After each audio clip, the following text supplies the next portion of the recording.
Me sinto muito grato pela essa oportunidade. Que Deus em Cristo abençoe a todos. Amém? Peço para os irmãos que abram a sua Bíblia, por favor, no tema Lucas 24, versículo 49. Amém? Glória a Deus. Evangelho de Jesus Cristo, escrito por Lucas, capítulo 24, versículo 49. Aleluia. Glória a Deus. Deus é bom. Graças a Deus. Quem encontrou, diga amém. Amém. Diz assim a palavra de Deus: E eis que sobre vós envio a promessa de meu Pai.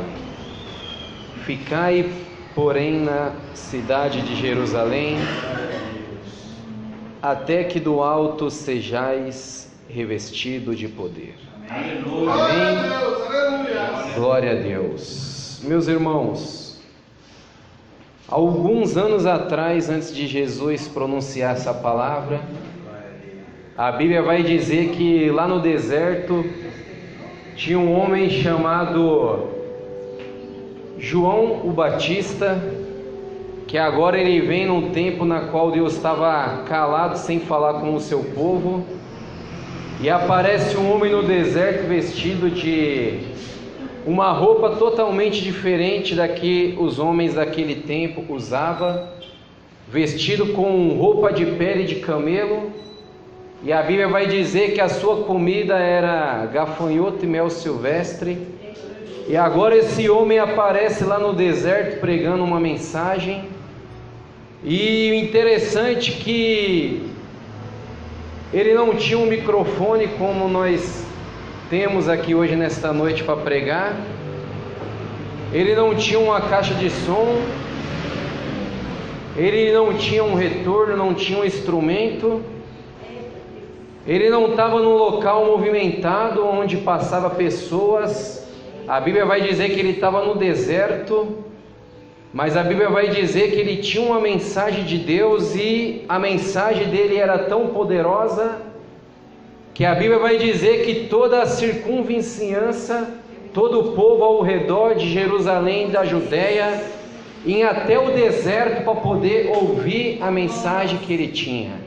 E a mensagem que ele pregava para aquele povo nada mais, nada menos era do que: arrependei-vos, porque é chegado o reino dos céus. Aleluia. Talvez João Batista ele não tinha um conhecimento tão profundo como hoje nós temos disponível.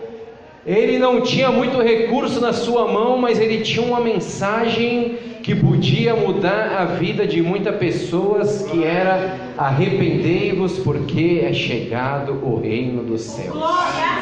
E a Bíblia vai dizer que essa mensagem causou tão impacto no seu tempo que todo o povo que estava lá próximo começou a ir, e alguns dos sacerdotes, dos mestres da lei, manda pessoas ir até aquele lugar e manda perguntar para ele se ele era Cristo, se ele era algum dos profetas, se ele era Elias. E a resposta dele é apenas: não, eu não sou Cristo, eu não sou Elias, eu não sou nenhum dos profetas, eu sou apenas a voz do que clama no deserto. O mais interessante é que ele diz que ele não era a voz que clama no deserto, porque se ele dissesse que era a voz que clama no deserto, ele estava dizendo que a voz era dele. E ao ele dizer: eu sou a voz do que clama no deserto, ele está dizendo: nem a voz é minha, eu não sou Cristo, eu não sou o profeta, eu não sou nenhum desses, e nem a voz é minha, a mensagem não é minha, eu sou a voz do que clama no deserto. E a Bíblia vai dizer que ele começa a dizer: eu vim apenas para preparar o caminho. O mais interessante é que ele não fez nenhum sinal. A Bíblia não vai dizer que ele fez algum sinal, que ele curou algum leproso, que ele curou algum doente, que ele ressuscitou algum morto, que ele fez algum milagre, mas a Bíblia vai dizer que todo dia vinha uma multidão e era batizada por ele nas águas. E a Bíblia vai dizer que ele prepara o caminho, e agora vai Cristo se encontrar com ele. E quando Cristo se encontra com ele, a Bíblia vai dizer que agora chega Cristo até ele, e logo de longe ele vê e ele identifica e diz: eis ali o Cordeiro de Deus que tira o pecado do mundo. E a Bíblia vai dizer que quando Jesus chega até ele e diz para ele que quer ser batizado por ele, ele diz: não, eu que careço de ser batizado por ti, e vem tu pedir para mim ser batizado? E Jesus responde para ele: não importa, é que cumpre a Escritura. E logo ao ele batizar Jesus, a Bíblia vai dizer que o céu se abre, uma voz do céu brada dizendo: este é o meu Filho amado, em quem a minha alma se compraz. E a Bíblia vai dizer que Jesus agora levanta do céu orando, e a Bíblia vai dizer que de repente o céu se abre e desce o Espírito Santo em forma corpórea de uma pomba e repousa até Jesus. E daquele dia em diante Jesus começa a fazer o seu ministério. O interessante é que quando Jesus foi para ser batizado com João Batista naquele Rio Jordão, ele tinha a idade de 30 anos, ou seja, passou 3 décadas Jesus esperando na carpintaria, indo com seus pais ao templo todo dia, e depois de 30 anos ele é batizado por João Batista e recebe o Espírito Santo, e ele começa a pregar a mesma mensagem que João Batista pregava: arrependei-vos porque é chegado o reino dos céus. O mais interessante é que Jesus esperou 30 anos e teve que ser revestido pelo poder do Espírito Santo para ele poder fazer alguma coisa para o reino de Deus. Imagine eu e você se nós não necessitamos da presença e do poder do Espírito Santo. Se o próprio Jesus, que era o Cristo Deus encarnado em forma de homem, ele teve que descer, teve que passar 30 anos e ser batizado pelo Espírito Santo para poder começar a pregar uma mensagem, para poder começar a pregar as boas novas. Imagine eu e você. Então não sei qual é o tempo que você está esperando. O mais importante é esperar e ser revestido pelo poder e ir no tempo certo, porque tem alguns que vai antes do tempo e acaba voltando para trás. Tem uns que fica 1, 2, 3, 5, 10 anos, mas quando vai no tempo certo, vai revestido pelo poder de Deus, alguma coisa acontece. Porque até João Batista teve que ser revestido pelo poder do Espírito Santo. A Bíblia vai dizer que quando Isabel, sua mãe, estava grávida dele, e Maria estava agora grávida também de Jesus também, mas pela uma gravidez diferente, pela concepção do Espírito Santo, a Bíblia vai dizer que quando Maria vai fazer uma visita na casa de Isabel, e quando ela chega na casa de Isabel e sauda a Isabel, a Bíblia vai dizer que o bebezinho é cheio do ventre, cheio do Espírito Santo, logo dentro do ventre dá um salto. Então até João Batista teve que ser revestido pelo poder do Espírito Santo, porque não tem como mais fazer alguma coisa se não for revestido pelo poder do Espírito Santo. Não tem como nós pregar a palavra de Deus se não for revestido pelo poder do Espírito Santo. Não tem como nós louvar a Deus se não for revestido pelo poder do Espírito Santo. Não tem como nós proclamar as verdades de Deus se não for pelo poder do Espírito Santo. Porque todo ser humano que for fazer alguma coisa para Deus, ele precisa do poder do Espírito Santo.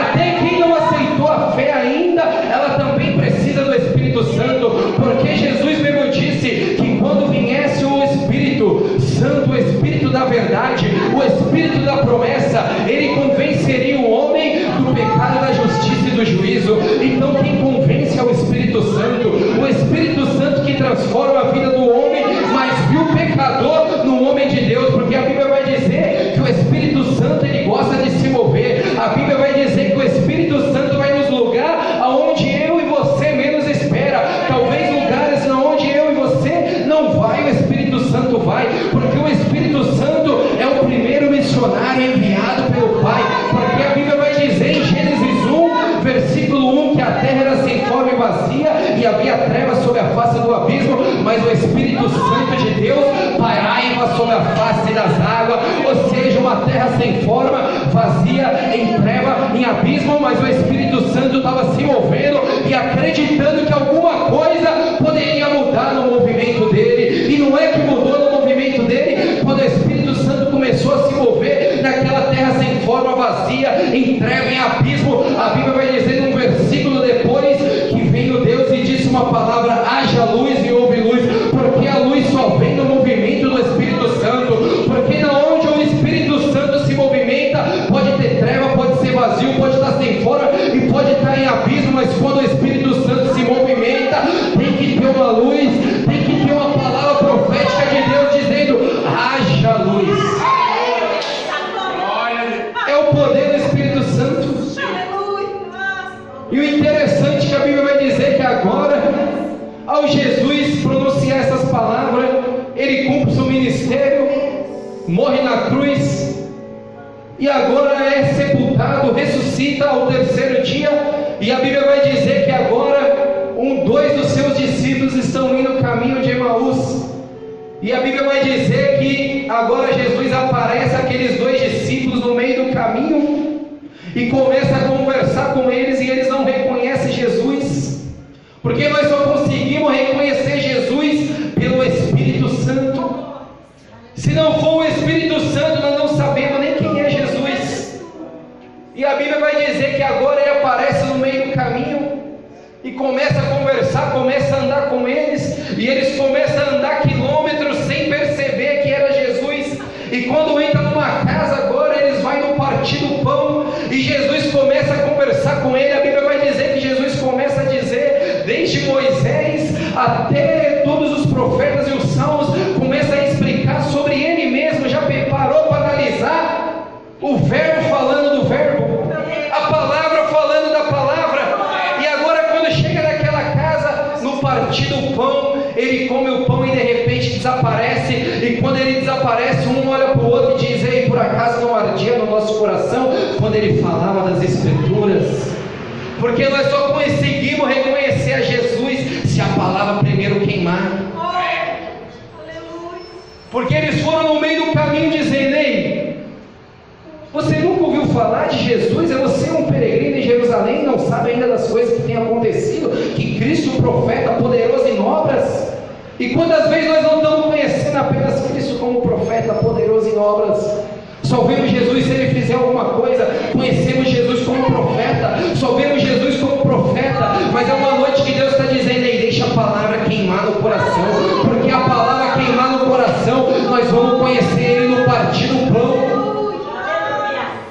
E agora a Bíblia vai dizer que ao Jesus partir o pão, comer, cear, agora esses dois do caminho de Emaús, agora reconhece que era Jesus, volta para os outros dos discípulos e chega lá e eles começam a dizer, ei, é verdade. Quando eles chegam, já tem a notícia que Simão Pedro foi lá no sepulcro e encontrou o sepulcro vazio com a pedra tirada, e ficou sabendo que Jesus não estava mais lá, que a promessa tinha se cumprido, que ele tinha ressuscitado no terceiro dia. E quando ele chega lá, está um comentário dizendo, ei, Simão Pedro foi lá, primeiro foi as Maria e viu que Jesus tinha ressuscitado, depois Pedro foi lá com João para poder confirmar e viu também que tinha ressuscitado. E quando chegam os dois, dizem, é verdade, eu encontrei ele no meio do caminho quando eu estava indo para Emaús, e partiu o pão numa casa, e ele disse para mim voltar para Jerusalém, porque tinha uma promessa que ele tinha dito, que era para ficar em Jerusalém até que do alto seja revestido de poder. E de repente, quando ele está conversando disso, Jesus aparece e começa a falar com eles, e vai ali naquela palavra conversando com eles e diz, ei, eis que envio sobre vós a promessa do meu Pai, permanecei, pois, em Jerusalém, até que do alto sejais revestidos de poder. O interessante é que nessa palavra aqui nós vemos que Jesus diz, ei, eu vou enviar a promessa do meu Pai, mas tem uma coisa, ficai porém, então tem um porém, ou seja, esse permanecer não é para sempre. Ele diz, ficai porém em Jerusalém, até que do alto seja revestido de poder. Então Jesus ele coloca aqui duas coisas, ficai porém, ele coloca o porém, que nós temos que ficar até que seja revestido de poder. Ou seja, nós temos que ficar em Jerusalém até ser revestido de poder. Tem muita gente que foi quando não era para ir, e tem muita gente que ficou quando era para ter ido. Ficais, pois, em Jerusalém até que do alto seja revestido de poder. Então, quando eu sou revestido de poder, eu tenho que ir. Quando eu não estou revestido de poder, eu tenho que ficar. Ficais, porém, em Jerusalém até que do alto sejais revestido de poder. E em Atos 1, versículo 8, ele vai dizer, eis que envia o Espírito Santo vocês vão ser revestidos de poder. E quando o Espírito Santo vir sobre vós, vocês serão minhas testemunhas, tanto em Jerusalém, como em toda a Judéia e Samaria, e até os confins da terra. Ou seja, Jesus deu poder para mim e para você, para poder ser testemunha. Ficai em Jerusalém, até que do alto seja revestido de poder. Então não tem como depois eu revestido de poder continuar em Jerusalém. Jerusalém é o lugar da adoração. A Bíblia vai dizer que quando Jesus falou isso, de repente lá em Atos 2, a Bíblia vai dizer que vem um vento do céu impetuoso e línguas repartidas como de fogo, e todos foram cheios do Espírito Santo. Mas a Bíblia vai dizer que quando todos foram cheios do Espírito Santo, começaram a sair e pregar o Evangelho. Jesus disse que vinha deixar uma promessa para mim e para você, mas quando essa promessa viesse, nós tinha que sair anunciando as boas novas, porque a obra de Deus é contínua. Semeeis as minhas testemunhas, tanto em Jerusalém, como em toda a Judéia e Samaria e até os confins da terra. Ou seja, quando tem alguém fazendo em Jerusalém, tem que ter alguém fazendo na Judéia, e tem que ter alguém fazendo em Samaria e no confim da terra. Porque Jerusalém é a igreja. Então quando tem alguém fazendo na igreja, nem todos foi chamado para ficar só na igreja, mas tem aqueles que foi chamado para administrar, para pregar, para pastorear, para dirigir. Jerusalém, Judéia, local, evangelismo local, Samaria, nacional e outros lugares, e confins da terra, para fora do Brasil. Então a obra de Deus é contínua, não para. Enquanto tem um fazendo em Jerusalém, tem outro fazendo na Judéia, tem outro fazendo em Samaria, e tem outro fazendo no confim da terra. E Jesus disse que ia nos dar o poder para nós poder ser testemunha. O poder de Deus é para mim e para você poder ser testemunha. Ele disse: ficais porém em Jerusalém, até que do alto sejais revestido de poder. Então se eu sou um crente cheio de poder, não tem como eu ficar só em Jerusalém. Se eu sei que Jesus me salvou, me transportou, como de Paulo disse em Colossenses, das trevas para a preciosa luz, não tem como eu sair das trevas e quando eu chegar na luz eu não querer falar desse amor para alguém, eu não querer levar Jesus aos perdidos, eu não querer levar Jesus aos cativos. Jesus mesmo disse em Isaías capítulo 61, o Espírito do Senhor está sobre mim, porque Ele me ungiu. Para que Ele te ungiu, Jesus? Ele me ungiu para pregar as boas novas, Ele me ungiu para libertar os cativos, Ele me ungiu para aceitar o ano, para anunciar o ano aceitável do Senhor, Ele me ungiu para libertar os oprimidos, para libertar os escravos, Ele me ungiu para poder pregar as boas novas, Ele me ungiu para mim poder pregar uma mensagem, e essa mensagem nada mais é, não mudou. Mais de 2000 anos atrás a mensagem ainda continua a mesma, porque João Batista pregou: arrependei-vos porque é chegado o reino dos céus. Quando Jesus saiu daquelas águas do batismo, revestido do poder, Ele disse: arrependei-vos porque é chegado o reino dos céus. Quando Ele enviou seus 12 discípulos, Ele disse: vai lá de casa em casa, de dois em dois. E qual que é a mensagem que nós vamos pregar, mestre? A mensagem é a mesma, não mudou, é aquela de João Batista, é aquela de mim. Vai lá e proclama naquela casa: arrependei-vos porque é chegado o reino dos céus.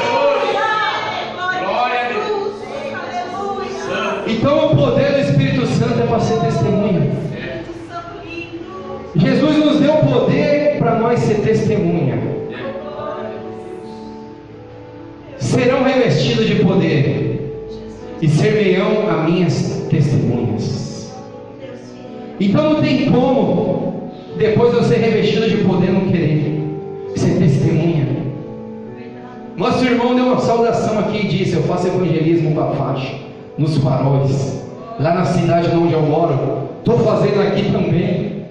Então nós temos que levar, é o mínimo, porque o poder do Espírito Santo que Jesus deu para mim e para você, não é apenas para nós pular no poder, é para isso também não é apenas para nós falar em língua estranha, é para isso também não é apenas para nós profetizar um para o outro, é para isso também mas o principal poder que Ele nos deu, do Espírito Santo, é para nós poder ser testemunha de Jesus.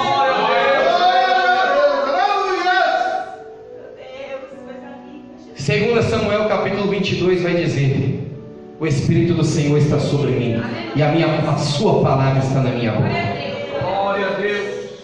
Porque quando o Espírito do Senhor está sobre mim, meu coração tem que estar cheio da palavra e do desejo de poder anunciar os perdidos. E quantas vezes nós não queremos ali ficar orar somente dizendo um para o outro, estamos esperando uma oportunidade. Quantas vezes não estamos na nossa igreja esperando uma oportunidade, esperando alguém nos dar uma oportunidade, esperando alguém nos convidar para pregar, esperando o pastor me dar uma oportunidade para me pregar, para dirigir, para louvar, para ministrar oferta. A maior oportunidade Ele já deu para mim e para você. Ele morreu na cruz, nos salvou do meu e do teu pecado, nos limpou, nos purificou, nos restaurou, nos redimiu, nos deu um novo nome, nos deu uma coroa, veste branca, chamou eu e você. Amém.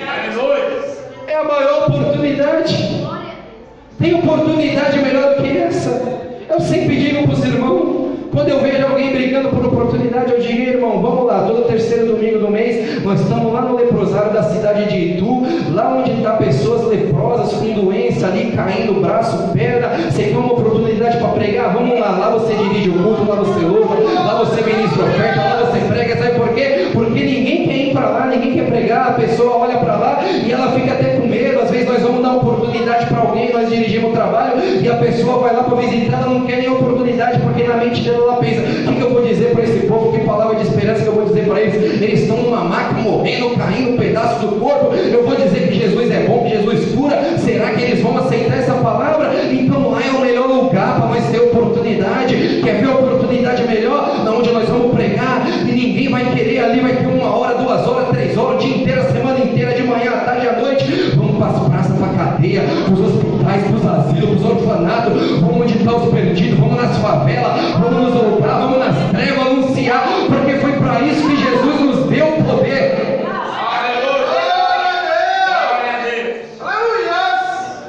Foi para isso que Jesus nos deu o poder. Jesus foi um missionário enviado pelo Pai.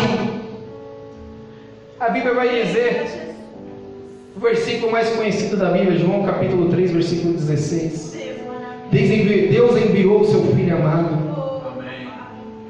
para todo aquele que nele crê não pereça, mas tenha a vida eterna.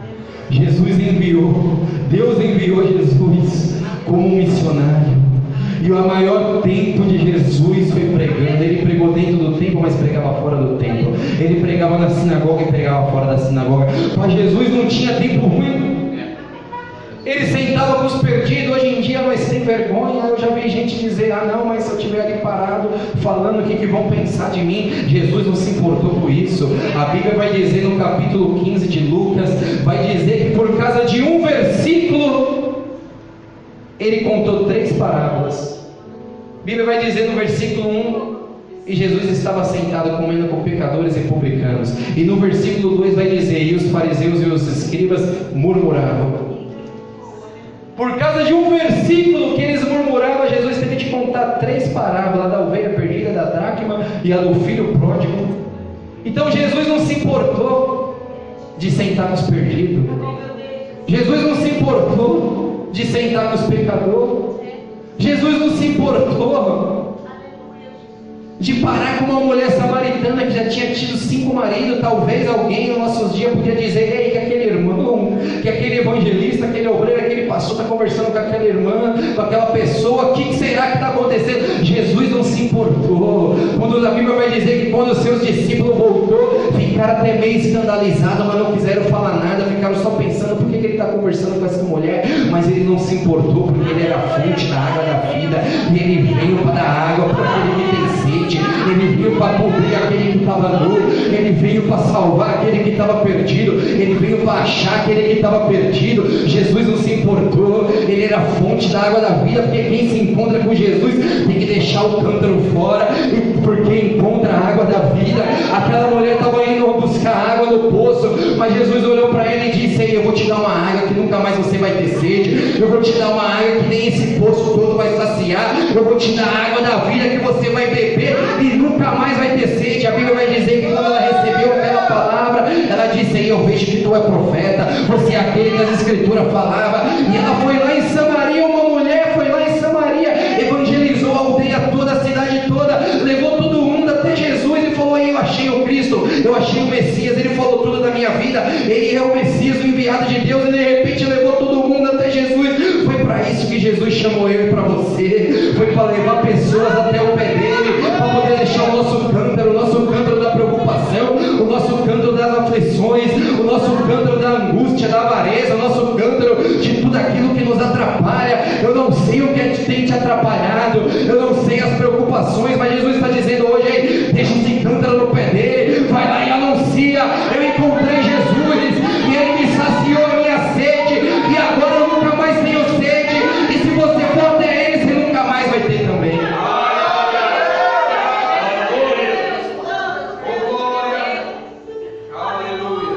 Ficai, porém, em Jerusalém, até que do alto sejais revestidos de poder. O maior poder que Jesus nos deu foi para ser testemunha. Eu até postei uma frase no Facebook esses dias. E falei: antigamente, quando as pessoas se convertiam a Cristo, ela queria ser cheia do Espírito Santo, queria ser batizada, queria falar em línguas, queria ter dons espirituais, queria ter um ministério, queria pregar, queria evangelizar, queria falar do amor de Jesus. Hoje, quando as pessoas se convertem, elas logo querem casar, quer arrumar um namorado ou uma namorada, quer fazer uma faculdade. Não tem nada de errado nisso, mas são a prioridade delas. Quer fazer uma faculdade, quer ser um empresário, e querem escutar palestras motivacionais. Mas a maior motivação Jesus já deu para mim e para você. Ele morreu na cruz por mim e por você. O que será que mudou? Jesus mudou ou é o mesmo? Jesus continua sendo o mesmo. Quem mudou somos nós. Então é tempo de nós fazer a diferença. Jesus disse: ei, vocês são sal da terra. Vocês são sal da terra. O sal só tem utilidade quando ele é tirado de dentro do saleiro. Quando ele está dentro do saleiro, ele é apenas um sal. Quando ele sai para fora do saleiro, ele começa a salgar, ele começa a temperar. E quando ele começa a sair fora do saleiro, aquele sal começa a ser útil. Foi para isso que Jesus chamou eu e você, para nós ser o sal, para nós ser o sal do mundo. Esses dias eu ouvi uma coisa e me chamou muita atenção. O irmão disse: ei, quando tem alguma coisa, um animal que morre, alguma coisa morta ali, os urubu não chegar, a pessoa joga sal em cima, e quando tem sal eles não chegam. Mesmo se apodrecer, o sal faz com que eles não chegam. Mas se tiver sem sal, os urubu pousam em cima e começam a comer aquela carne podre. Por isso que Jesus disse: vocês são o sal da terra. Quando as pessoas não estão mortas, quando as pessoas não estão fedendo no pecado, e Jesus disse para mim e para você: vocês são o sal da terra. Vai lá salgar aquelas vidas, vai lá falar do meu amor, porque nenhum demônio, nenhum urubu vai chegar nela se você chegar como sal primeiro. A luz do mundo. Jesus disse: ei, o mundo jaz do maligno. O mundo está em trevas. O mundo jaz do maligno. Quando você vai no cemitério, você vê lá: jaz fulano de tal. Quer dizer que a pessoa morreu. Ou seja, Jesus estava dizendo: o mundo está morto no maligno, mas vocês são a luz do mundo. Aleluia! Ser a luz do mundo não é fazer com que todo mundo se transforme em luz, mas ser a luz do mundo é na onde eu chegar e estar em trevas fazer a diferença. Porque nós vivemos nesse mundo, nós temos que sair, nós temos que trabalhar, temos que conversar com todo tipo de pessoa. Nós mesmo trabalhamos com venda, então nós não escolhemos cliente, trabalhamos com qualquer pessoa que for lá, nós temos que conversar, temos que negociar. Mas o que é ser a luz do mundo? É no meio das trevas fazer a diferença. Porque a maior mensagem não é a palavra que sai da nossa boca. A maior mensagem não é o conhecimento profundo que nós temos. A maior mensagem não é aquela que todo mundo salta, da glória a Deus, da aleluia. A maior mensagem é aquela que nós prega com a boca fechada. É a maior mensagem. É a nossa vida. Um dos maiores evangelistas de todo o tempo, Moody, dos Estados Unidos, do Witten Leme Moody, ele disse: de 100 homens, 1 lerão a Bíblia e 99 lerão o cristão. Aleluia. Paulo disse: vós sois a carta escrita e lida por todos os homens. Então a maior mensagem é a minha e a tua vida. Vós sois sal, vós é luz. Então o que vai mudar? É nós fazendo a diferença. A culpa do mundo está assim, do país está desse jeito, não é do Lula, ele roubou. A culpa não é do presidente, não é do deputado, não é do senador, a culpa não é do prefeito, a culpa não é do crime organizado, não é nada disso, porque Deus disse em 2 Crônicas capítulo 7, versículo 14, Ele não disse se o presidente parar de roubar, Ele não disse se o prefeito não for mais desonesto, Ele não disse se o crime organizado parar de matar, parar de traficar, parar de fazer tudo isso, não, Ele disse se o meu povo, Ele jogou a responsabilidade para mim e para você. Ele diz, se o meu povo para orar, clamar, se converter, se afastar dos seus maus caminhos, então eu ouvirei do céu, sararei o pecado, perdoarei o pecado e sararei a terra. Então a cura dessa nação, desse país, deste mundo, está na minha, nas tuas mãos, ou melhor dizendo, está no meu e no teu joelho. Quando nós se prostrar e dizer, ei Deus, eu acredito, ainda há esperança, Senhor, eu não vou parar de orar, ainda que tudo pareça que está, Senhor, de cabeça para baixo, eu vou acreditar, eu vou orar, eu vou interceder, porque eu sei que alguma coisa vai acontecer. Foi para isso que Jesus nos chamou. E quando eu recebi o convite, eu achei um tema maravilhoso. Eu falei, meu Deus, difícil alguém fazer um tema desse jeito, ser revestido de poder para ser testemunha. Às vezes as pessoas fazem tema de tanta coisa e se esquece, aleluia, da maior prioridade da igreja. Igreja significa eclésia, e eclésia significa chamados para fora. Ou seja, nós temos dois chamados. Quando nós estamos no mundo, nós temos chamado para fora do mundo. Então a eclésia pode significar duas coisas, igreja. No primeiro chamado, quando estamos no mundo, Jesus nos chama para fora do mundo, para dentro da igreja, para dentro do corpo dele. Aleluia. No segundo chamado, quando já se batizamos nas águas, aprendemos o que é ceia, fomos doutrinados pelos nossos pastores, fomos batizados com o Espírito Santo, agora nós temos o segundo chamado, chamado para fora da igreja, para levar a mensagem do mesmo mundo que nós fomos tirados. É dois chamados. Chamado do mundo para fora do mundo, e chamado para fora agora para levar a mensagem para o mundo. Amém. O semeador saiu a semear. Jesus contou uma parábola e disse: o semeador saiu a semear, e ele lançou a sua semente. A primeira foi levada pelas aves no meio do caminho, a segunda caiu em pedregais, e a terceira em espinho. Mas a Bíblia diz que a quarta caiu na terra boa e deu fruto de 30, 60 e 100 por um. Ou seja, o semeador não escolhe a terra que ele vai semear. Ele tem a semente, ele tem a palavra, ele foi chamado como semeador. Então não importa a terra. Ah, aquele irmão, aquele meu familiar tem um coração muito duro. Não adianta, eu chamo tanto ele para vir para a igreja, mas ele não vem. O semeador não escolhe a terra. Ele semeou a primeira, a ave levou no meio do caminho. O inimigo levou, ele podia dizer: ah, já tentei, o inimigo levou, já era, vou desistir. Não, mas ele vai dizer que ele semeou a segunda, caiu entre pedregais. Ah, aquela pessoa tem um coração muito duro, eu vou desistir. Não, mas ele não desistiu, ele semeou a terceira, caiu nos espinhos, e mesmo assim ele não desistiu, ele foi lá e semeou a quarta, e vai dizer que caiu numa terra boa, deu 30, 60 e 100 por um. Aleluia. Por isso que nós temos que entender, a terra boa dá 30, 60 e 100 por um. E nem todo mundo vai ser igual a gente é.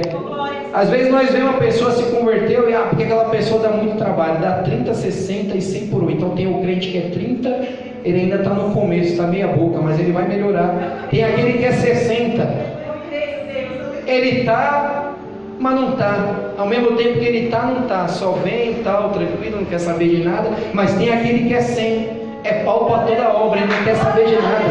Ah, vai ter o culto, estou dentro. Vai ter a vigília, estou dentro. Ah, você vai ter que abrir o culto, eu vou abrir. Você vai ter que pregar, estou dentro. Vamos orar, estou dentro. Vamos fazer visita, estou dentro. Vamos evangelizar, estou dentro. Então nós temos que entender, a terra boa dá 30, 60 e 100. Então nem todo mundo vai ser igual. Alguns vai ser 30, mas é importante que caiu e ele foi uma terra boa, ele é 30, uma hora ele some, mas depois aparece de novo. O outro é 60, ele tá, mas não quer nem saber. Eu tô neutro, não quero saber de nada não. Tô aqui, eu tô salvo, já era, vou pro céu e pronto, acabou. Mas ele é uma terra boa, tá aqui também. Melhor tá aqui do que não tá. E tem o que é 100, é pau para toda obra. Então Jesus conta comigo e com você.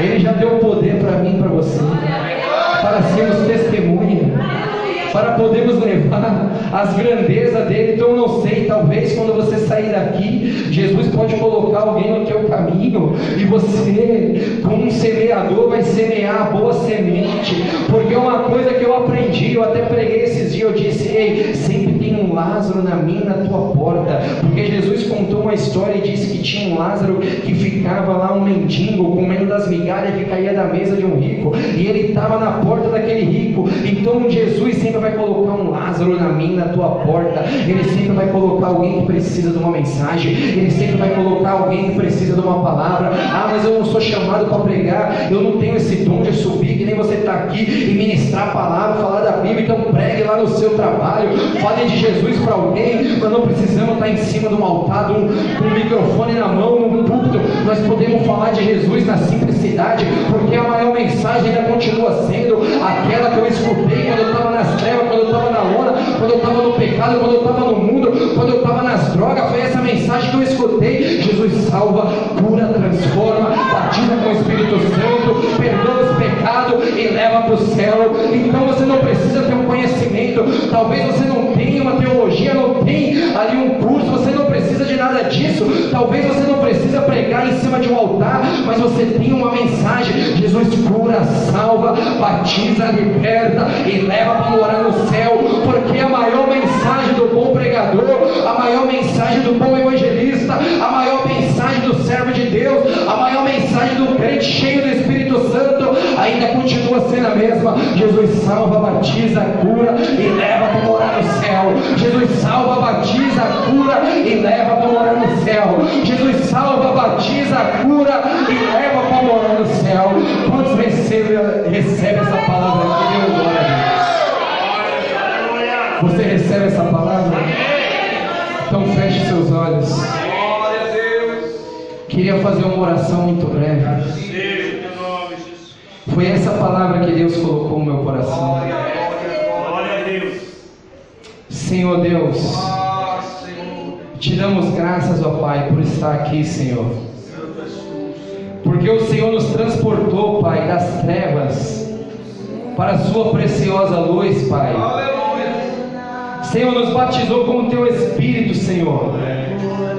Então que nesta noite, Pai, eu creio que nesta campanha, neste início, Senhor, iremos sair daqui com esta palavra, Senhor, ardendo em nosso coração, sabendo, ó Pai amado, que fomos cheios do teu Espírito, Senhor, para levar as tuas boas novas. O Senhor mesmo disse, ó: ide pregar o Evangelho a toda criatura. Então nós sabemos que é tempo de pregar, Senhor, em tempo e fora de tempo, Senhor.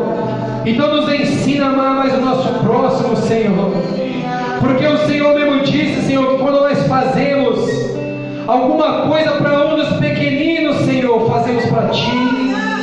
O Senhor mesmo disse uma certa feita, Pai: quando eu estive preso, Tu me visitaste. Quando eu estive doente, Tu me visitaste. Quando eu tive fome, me deu de comer. Quando eu tive sede, me deu de beber. E perguntaram para o Senhor: quando fizemos isso para Ti, Mestre? E o Senhor respondeu: quando faz para um daqueles pequeninos, Tu faz para mim. Então eu creio, ó Pai, que fomos chamados como a eclésia, chamados para fora deste mundo, e chamados para poder levar a mensagem do Teu Evangelho, que é as boas novas para este mundo, Senhor. Então, Pai amado, que esta palavra venha estar no nosso coração, que diz de Isaías 61, Senhor, que o Teu Espírito está sobre nós, porque Ele nos ungiu para levar as boas novas, para libertar os cativos. Então que essa palavra, Senhor, venha estar em nosso coração, que essa palavra Abençoa a tua igreja, Senhor. Ah, Pai amado, eu sei que não é pecado ter bens, ter riqueza. Tudo isso, Senhor, tem para o teu povo, tem para a nossa vida. Porque o Senhor mesmo disse, Pai amado, que nós comeríamos o melhor dessa terra, Senhor. Mas que nós viemos, ó Pai amado, levar estas boas novas àqueles que precisam, Senhor.